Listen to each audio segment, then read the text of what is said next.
The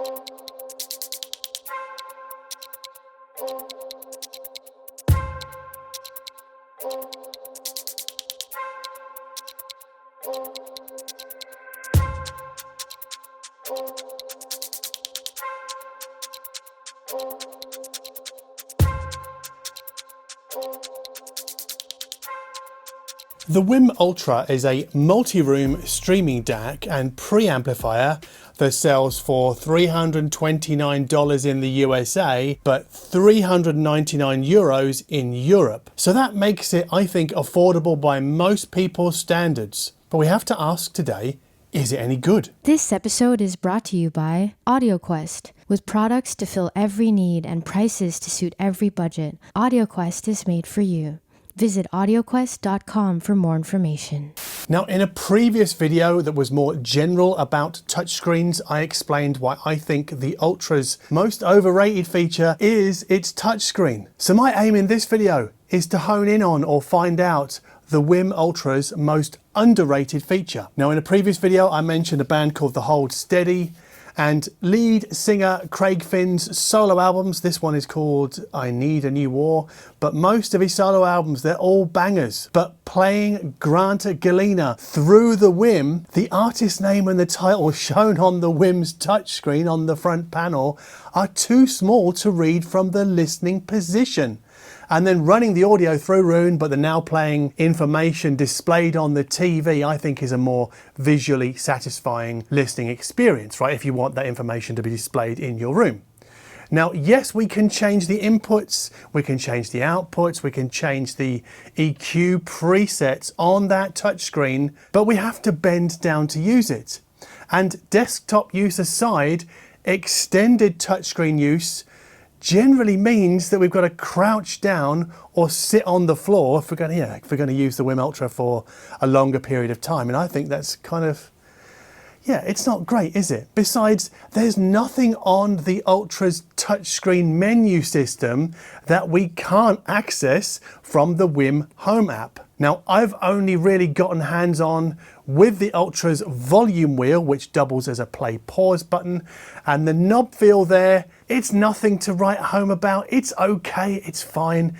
It's what we might call price appropriate. Then again, the remote wand, where is it? I've got it here somewhere.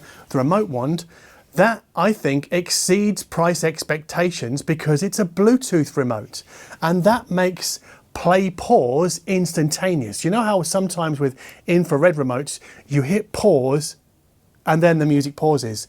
Well, not with this one. You hit pause and it pauses instantly, and I think that's really great. Now, the Ultra's casework borrows quite a bit from the WiiM amp. We've made a video about that previously. So in other words, it exceeds price expectations. At least it does for me. But I can't say that about the internal phono stage on the Ultra, to which I connected a Thorens turntable, or a Torrens turntable if you're in Germany, fitted with an Ortofon 2M black cartridge. The analog signal is digitized upon entry by the Ultra, and no, there's no perceptible needle drop lag. However, it does sound a bit flat and lifeless.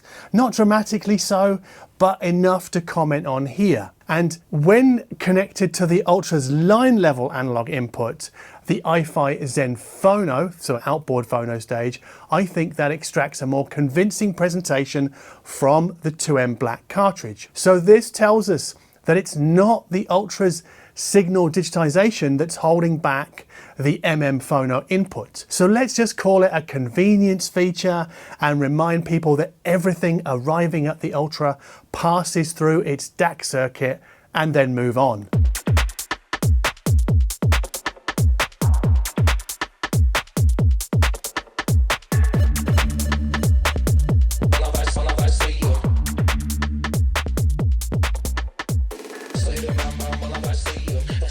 Now, one feature dropped since the Ultra's launch is its AirPlay 2 input.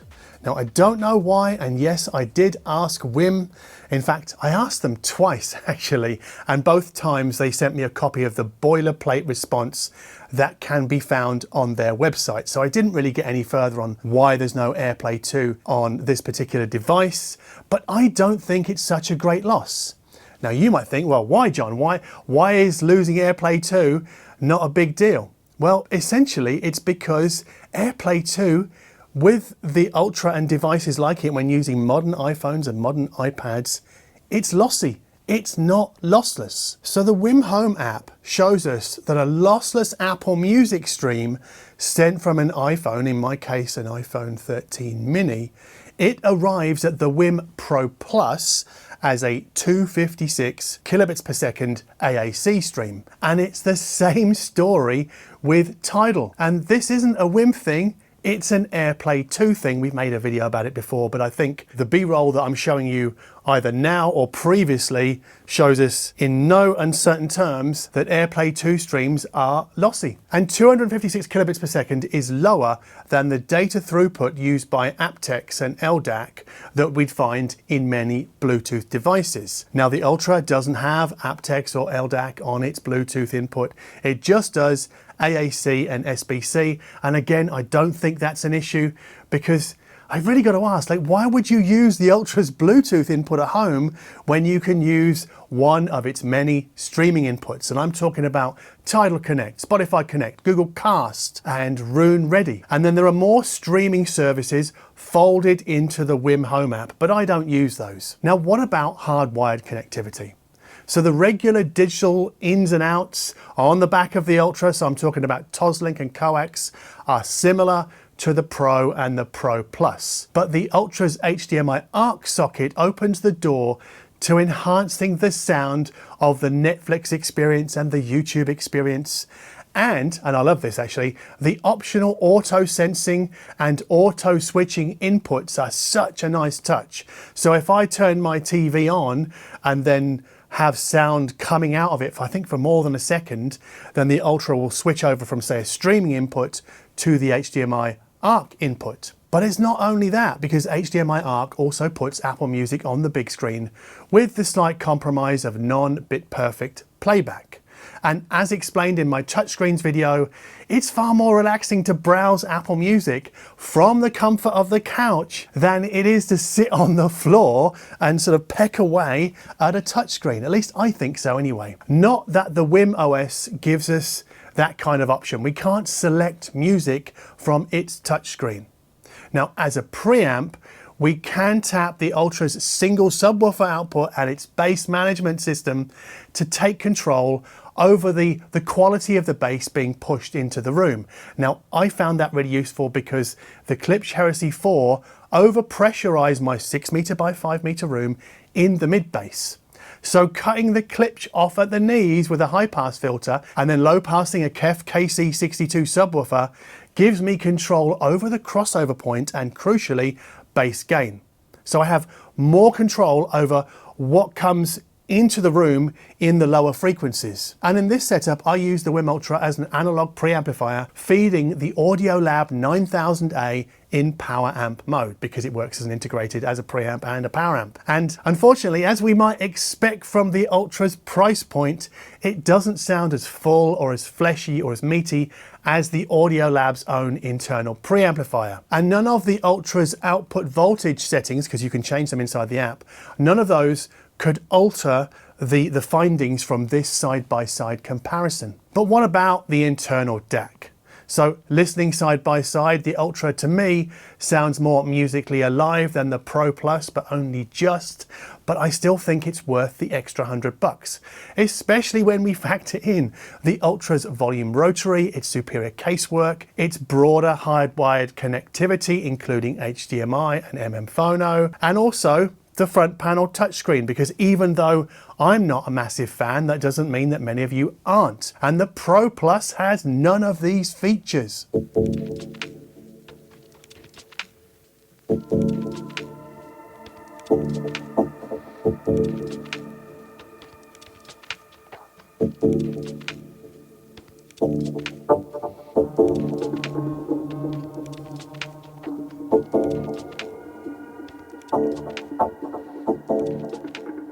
And if we want to improve the sound of the Ultra, we need an outboard DAC. Now, I use the iFi Go Bar Kensei, I'm not sure how you say that. That's a USB DAC that I think edges out the Ultra's internal DAC on mid-range clarity and treble delicacy. But know that the deltas heard from this side-by-side comparison, they were small.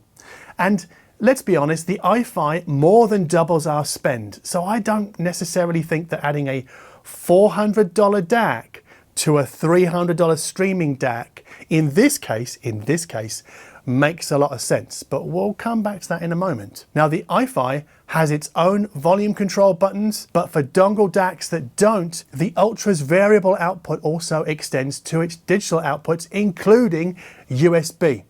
Now I wanted to try an AudioQuest Dragonfly Black, but when I did, Roon threw me a sort of device initialization error when trying to play audio out of the USB and into that Dragonfly DAC. So I don't really know what's going wrong there, and perhaps WiiM can fix that with one of its very, very frequent firmware updates. And I think also headphone listeners will enjoy more of a performance lift by adding the Go bar, even though, yes, as I've just said, adding it more than doubles our spend, because the headphone output on the Ultra's front panel sounds a bit tonally grey and a bit sort of weak source compared to the iFi.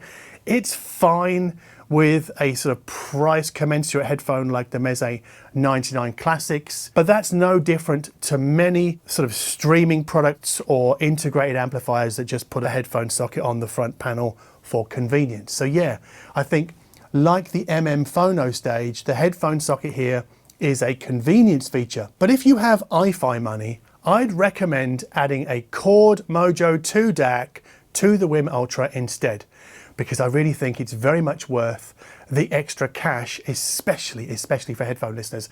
I've said this many times before, I think the Chord Mojo 2 is pretty much untouched in terms of sound quality at its price point.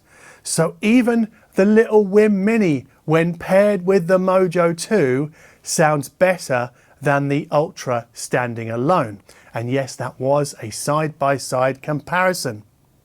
And here comes another side-by-side comparison.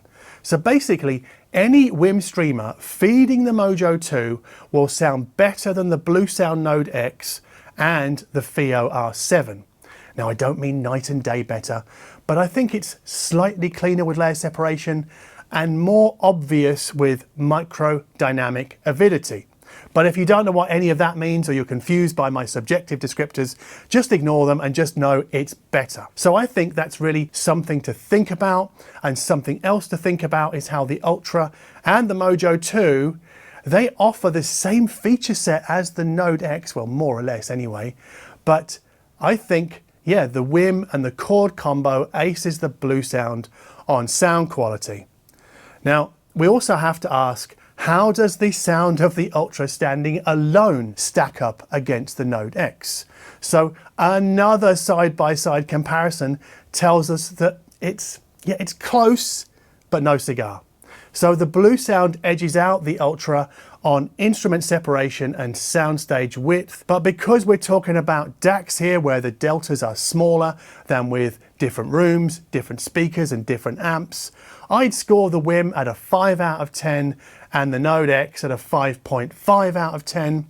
So I'd call the Ultra's performance as a DAC as, yeah, price appropriate. But please note that this scoring system has no connection to other videos that I've made about DACs in the past.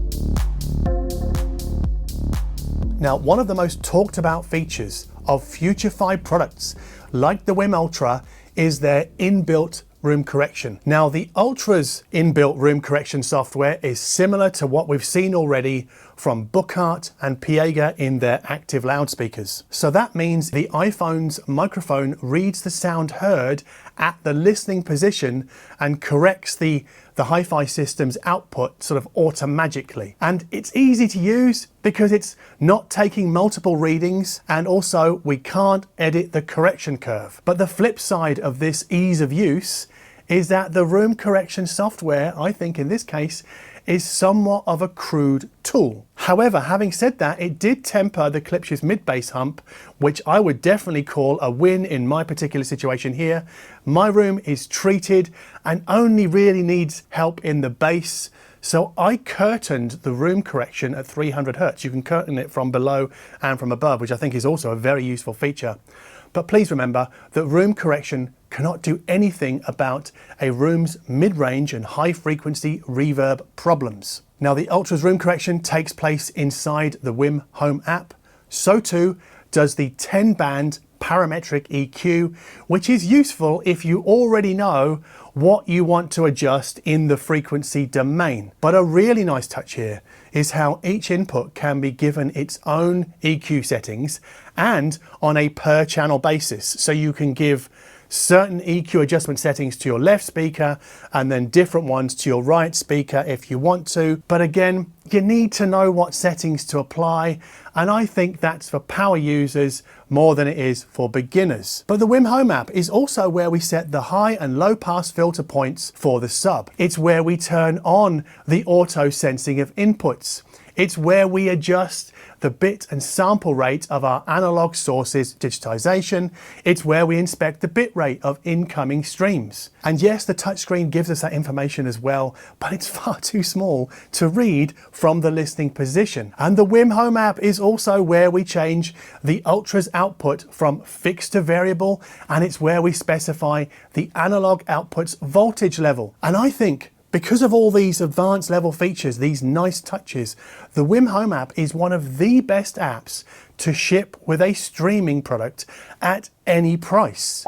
I would say, in the main, it's better than the BlueOS app. There are some things that BlueOS does better, but I think with all the nice touches, I really think that the WiiM Home app here has the slight edge. And I think it could be the WiiM Ultra's most underrated feature. Well, it would be if it weren't for the price. Because the WiiM Ultra gives us so much functional flexibility for 300 bucks that even if we don't take to the sound of its internal DAC, we can easily add our own. And we can add our own external DAC even when running the Ultra as a digital preamplifier. And we can tweak its sound to taste and/or to compensate for some of our room's interference with its digital output. So that room corrected signal comes out of the coax output, out of the Toslink output, and out of the USB output, and it can be fixed or variable as well. And I have to ask, how many other $300 streamers deliver a room corrected signal over their digital outputs, including USB? I don't know of any. And how many also offer Google Cast and Squeezebox, and I think coming soon, Plex Amp or Plex Endpoint functionality. Anyway, if I didn't cover something in this video that you wanted to know about, I'm sorry, but I think my next video will explain why. So please subscribe to this channel if you don't want to miss that, and hit us up on Patreon if you want the playlist for this video and every other video that we've made since 2020. And yeah, as always, thank you ever so much for watching.